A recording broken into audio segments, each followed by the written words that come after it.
Hi everybody, it's Dakota Bacchus with Coldwell Banker Walsh here. Today I thought that I would talk to you guys about closing costs. I made this nice sign with my bubble letters that I knew would come in handy one day. So anyway, there are going to be closing costs when you buy a property, unfortunately. Some people aren't aware of that, so I'm here to tell you that yes, you will need to pay extra money on top of the purchase price of a house. There's going to be some that are paid for by the buyer, some that are paid for by the seller. And whenever you're putting in an offer on a property, the amount of closing costs, you can negotiate that between the buyer and the seller as well, just so you do know. But buyers, they will be responsible for the most part for paying these things that I'm going to go over with my little cheat sheet here. I'll show it to you again later. There's going to be taxes, which will depend on the town that you end up buying in, as well as the price of the property, because taxes are going to be more expensive on a more expensive property.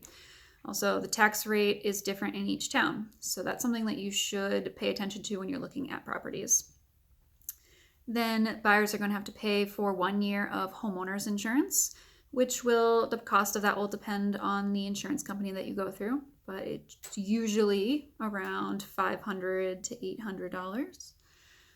And then there will be a title company that you hire as the buyer to handle the closing. They'll do a title search and they will give you title insurance. And they are going to be around $1,500 to $2,200. Then there's going to be loan charges, which are for underwriting and processing the loan, around $1,500 to $2,000. And then there will be tax stamps, which are split between the buyer and the seller. $7.50 for $1,000 of the purchase price. So if you have a $100,000 house, the buyer is going to pay $750 and the seller is going to pay $750. Then the seller is going to be responsible for paying the agent's commission, and that is decided on when a listing is taken. Then the last thing that they're going to pay for is the new deed. Here's my list so you can see it. The new deed is going to be about $100 to $200, depending on the length of it. Usually they're around 1 to 2 pages. So the longer it is, the more expensive it's going to be. And that's it. I covered closing costs.